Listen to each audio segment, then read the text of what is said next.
estando sozinha, parece que eu estava com os olhos e os ouvidos completamente abertos e disponíveis para tudo que estava me rodeando. Olá, seja muito bem-vindo, seja muito bem-vinda. Eu sou a Lúcia Nascimento e você está ouvindo a primeira temporada de Relatos Mínimos, o podcast para quem gosta de histórias. A minha convidada de hoje é a Renata Wolff.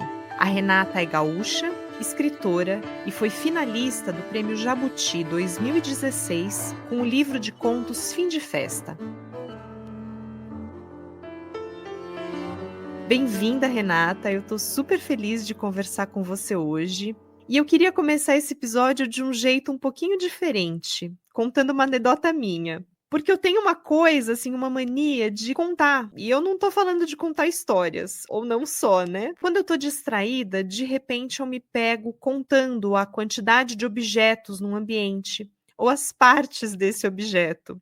E só recentemente eu me dei conta de que eu fazia isso e do quão esquisito que é. Quando eu li O Fim de Festa, eu achei o máximo que tem uma personagem com essa mesma característica no livro. E aí eu queria então te fazer duas perguntas. A primeira é se você também tem alguma esquisitice que você tope compartilhar com a gente, com quem está ouvindo o podcast. E a segunda é como que você pensa na criação das suas personagens para encaixar características, né, que nem essas, porque são coisas que tornam os personagens muito mais humanos, né? Quando a gente vê assim mesmo que a pessoa que está lendo não se reconheça naquilo, ela se reconhece em outras esquisitices, né? Então, como é que funciona essa construção para você? Eu que te agradeço pelo convite para o podcast. Eu estou muito, muito feliz de estar conversando contigo também. Então, te cumprimento. Bom dia ou boa tarde, enfim, quando forem escutar, todo mundo que está escutando.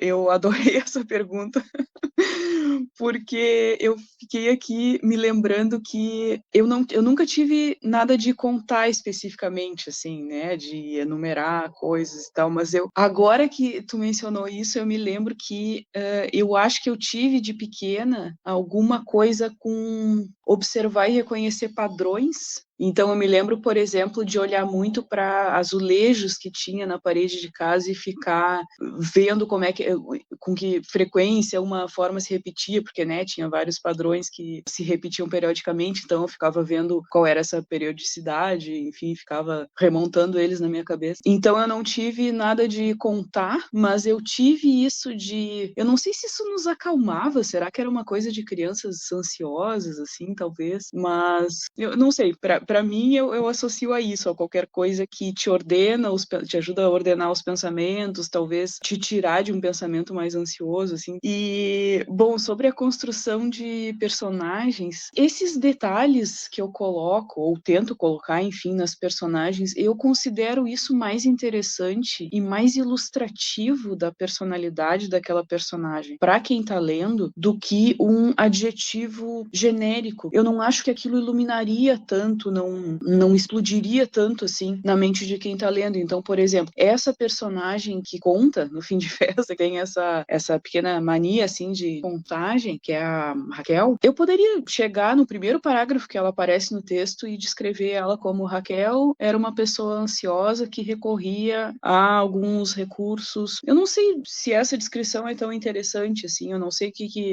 o que isso formaria na cabeça de quem tá lendo, eu não sei o que isso diria da personagem. E daí, se tu coloca um detalhe bem específico e que quem tá lendo vai enxergar aquela personagem fazendo isso, eu acho que é de um jeito muito mais resumido e muito mais pontual, tu já constrói aquela personagem, meio que materializa ela, às vezes quase instantaneamente, assim, por um detalhe desses na cabeça de quem tá lendo. Foram algumas dessas tentativas, assim. Tu usou a palavra esquisitices, né? Eu adoro esquisitices em personagens e adoro em pessoas na vida também. Então eu acho que essas esquisitices ajudam demais, interessam muito e tornam a personagem mais humana e mais próxima de quem tá lendo, assim, porque quem não tem, né? Uma das partes da tua pergunta era se eu tenho esquisitices. Nossa, quanto tempo tem no podcast? A gente vai ficar o dia todo aqui, só cheia. E é isso, eu acho que isso, enfim, é um grande instrumento. É isso, né? Quem não tem esquisitices? Nossa. E eu acho que o teu livro, ele ganha muito quando ele acrescenta essas coisas que são muito pequenininhas, né, mas que são muito humanas de fato nos personagens. Achei muito legal quando eu li. E eu sei que você já fez algumas viagens legais. Queria que você compartilhasse algumas delas com a gente. É engraçado, a gente tá falando em detalhes e coisas pequenas, e quando eu penso nas viagens, eu penso nos grandes momentos, assim, nos momentos impactantes de, sei lá, enxergar um monumento que só tinha conhecido, né, pelo imagético que tá aí na internet, em fotos e tal, e do impacto que isso causa, assim. Eu penso nesses grandes momentos, mas também eu acho que o que foi a viagem, de fato, emocionalmente, assim, o que tu guarda dela, se revela também nas pequenas coisas, nos pequenos detalhes. Aliás, eu acho que isso é Até mais. mais, eu acho que isso resume em grande parte o que eu tento fazer na literatura. Eu estou pensando aqui em duas viagens em particular, que tem a ver com a minha produção. Eu viajei a Buenos Aires para fazer algumas pesquisas para o meu romance chamado Palco Tão Temido. Ele é de 2023. Ele se passa, enfim, em Buenos Aires e tal, em épocas passadas até, e eu viajei para lá para fazer algumas pesquisas e também viajei para Nova York para fazer pesquisas para a narrativa que eu estou trabalhando agora. Essa viagem de Nova York foi ano passado, foi um pouquinho mais longa, 2 meses. Eu viajei sozinha nessas duas ocasiões que eu estou me referindo. Estando sozinha, parece que eu estava com os olhos e os ouvidos completamente abertos e disponíveis para tudo que estava me rodeando. Então isso intensificou esse efeito de a viagem estar nas pequenas coisas que vão acontecendo. E essas foram as primeiras viagens que você fez sozinha ou você já tinha viajado sozinha antes? Não, Buenos Aires e Nova York foram as primeiras viagens sozinha, assim. Em Nova York, por exemplo, eu tive acesso, eu acabei tendo acesso na biblioteca pública aos arquivos pessoais de um dos autores que eu estou estudando. Na verdade, ele é autor, claro, mas ele é compositor da Broadway, porque parte do que eu estou estudando são musicais e textos para teatro musical. E ele deixou os papéis dele quando ele faleceu, enfim, para a biblioteca, para pesquisa. Então eu tive acesso a esse material riquíssimo, foi inacreditável. E eu estava sozinha naquela megalópole, né? Aquela coisa acachapante daquela cidade. Então foi uma experiência única. Tudo que gera, tudo que implica esse deslocamento tão contrastante assim com a vida normal, enfim, acabou gerando uma série de poemas que estão até no meu livro de poemas Manhattan Lado B, que saiu pela Metamorfose em 2021. Lado B justamente por isso, porque gerou um lado B meu, no sentido de que eu tinha lá uma identidade que me pareceu outra identidade que não a de todo dia, que entende da minha vida de todo dia, é uma identidade de deslizada, assim, uma identidade diferente, com outro olhar, com outra disposição, com outro tudo, né? Uma estranha, uma estrangeira no meio, sei lá. Também lado B no sentido de ter enxergado a cidade. Eu tentei não ficar naquela coisa da cidade brilhante apresentada para turista, né, para quem tem grana e tal, e tentei percorrer caminhos menos pasteurizados, assim. Também é um pouco que diferencia, né? Se a gente pensar assim, sempre é possível fazer uma viagem como turista mesmo, né? Eu vou só para os lugares que são os lugares de cartões postais, mas também tem essa experiência outra de cidade, né? Que é, às vezes, se perder por uma rua, que de repente é dali que vai surgir uma escrita, um poema ou uma memória, né? Uma anedota fantástica depois. Então, Eu acho, foram pequenos momentos em off, assim, que geraram, às vezes, um poema, uma estrofe, um verso.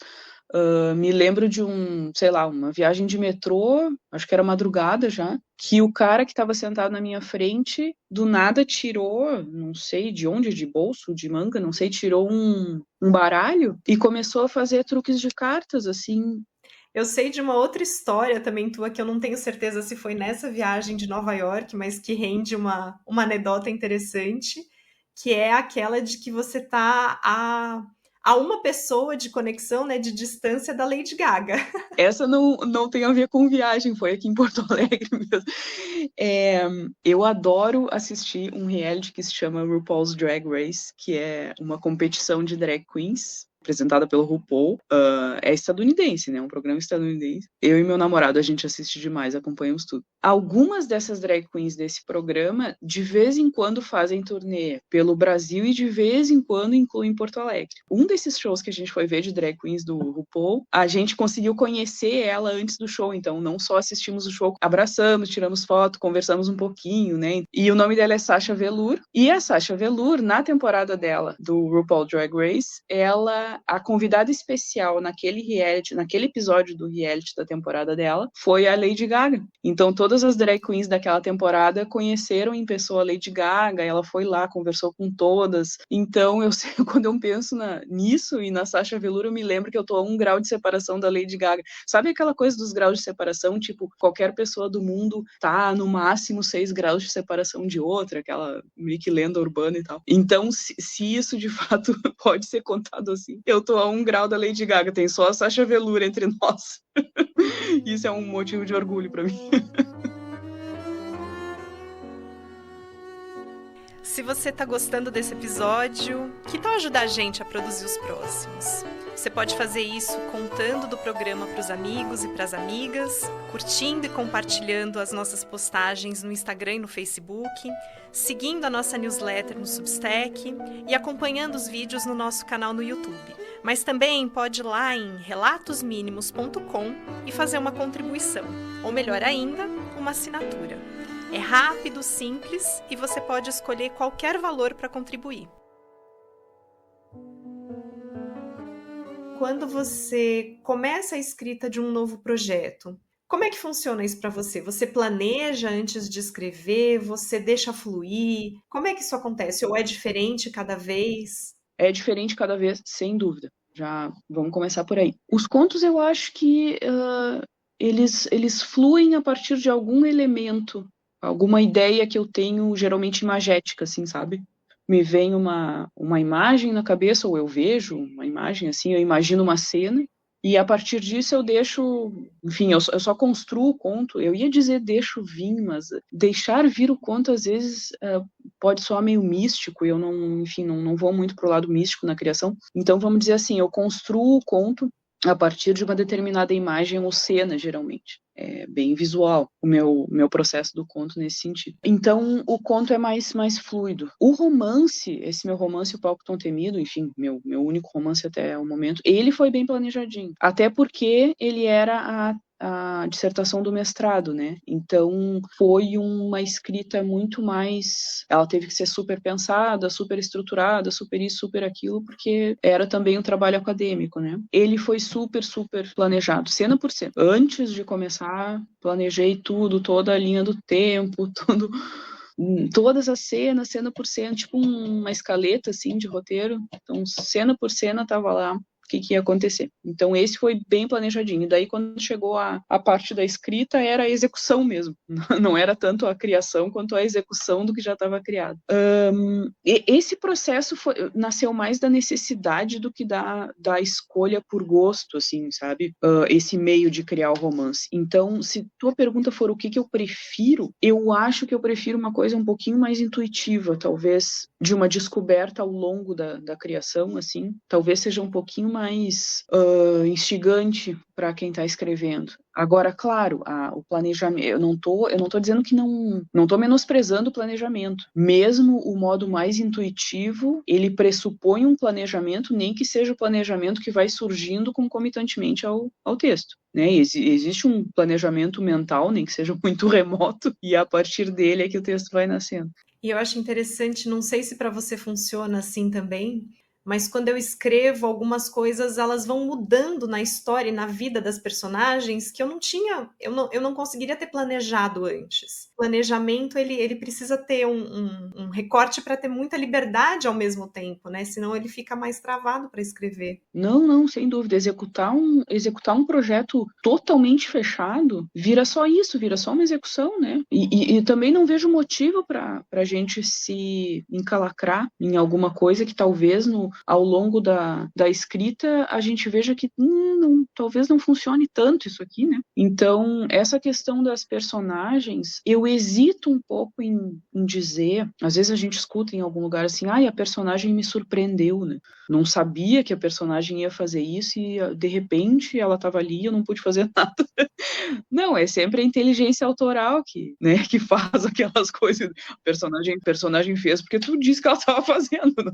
Não adianta tentar se esconder atrás da personagem. Mas, dito isso, como a criação não é um ato único, ela é um ato que se estende no tempo, né? Ela tem momentos, ela é um espaço de tempo suficiente para o imprevisto criativo, né? No sentido de achei que a solução ia ser essa, mas estou vendo que a solução é outra e é melhor.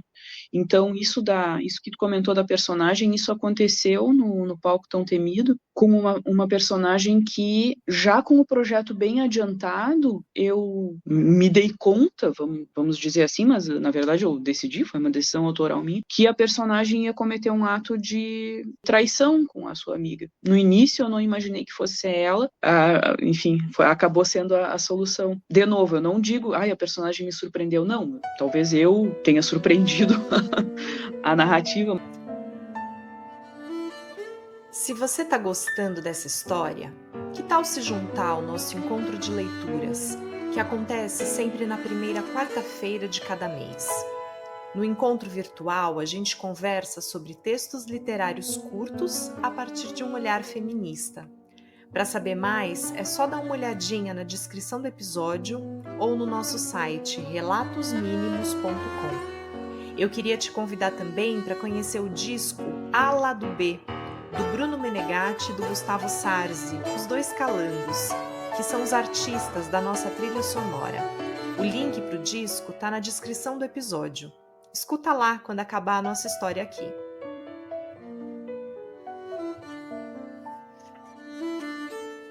E agora, para voltar para a nossa conversa com a Renata, já no nosso último bloco, Vamos lá. Eu ia começar perguntando uma trilha sonora para tua vida. Nossa, uma trilha sonora para minha vida, gente. Peraí, eu sei exatamente qual. Um disco que mudou a minha vida em vários sentidos, me apresentou várias coisas que acabaram acabaram sendo bem influentes em alguns rumos da minha vida. O Stonewall Celebration Concert do Renato Russo. Um cheiro da tua casa de infância. Cheiro da minha casa de infância. O cheiro a gente tinha uma pitangueira no quintal de trás, então o cheiro dessa árvore pitangueira. Muito a gente comeu pitanga de lá. Um medo. No fim da vida, olhar para trás e ver que eu não fiz, não construí as coisas que eu queria. O que te faz gostar de uma pessoa quando você conhece ela, assim, de cara? A gentileza. Uma pessoa que você gostaria que fosse tua amiga? Pessoa que eu gostaria que fosse minha amiga? Gente, eu acho que as pessoas que eu gostaria que fossem minhas amigas já estão todas, por sorte minha, já são minhas amigas, mas eu adoraria ser amiga da Rita Von Hunt. Acho que deve ser muito louco ter acesso àquele conhecimento todo e a maneira como ela transmite esse conhecimento. Que legal, vamos mandar esse podcast para ela. Vamos lá, dona Ritinha.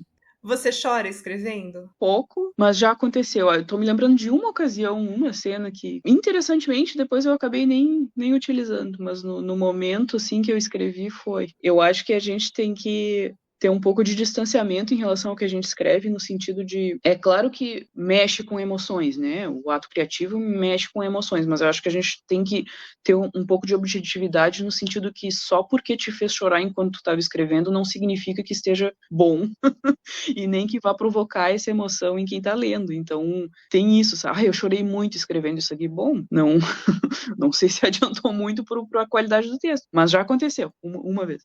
Se você pudesse escolher um superpoder, qual que seria? Cura. Um filme para rever?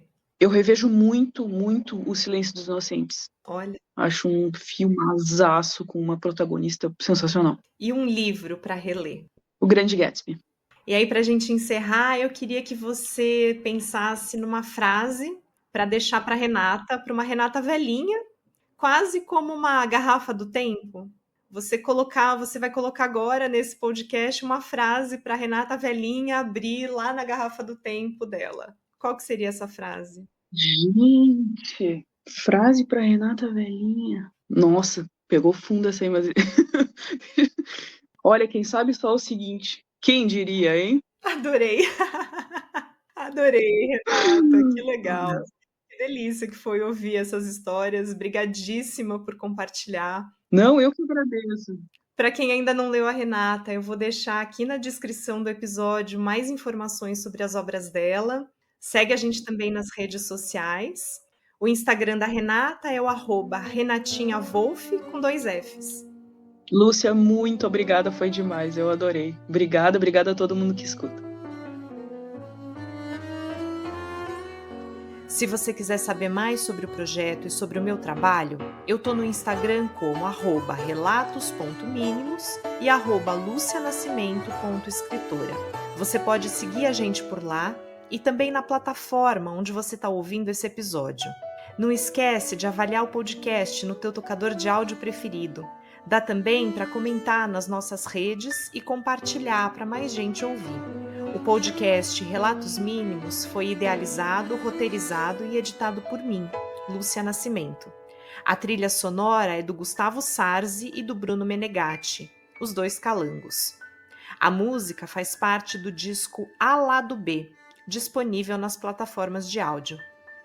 Obrigada por acompanhar essa história comigo e até o próximo episódio.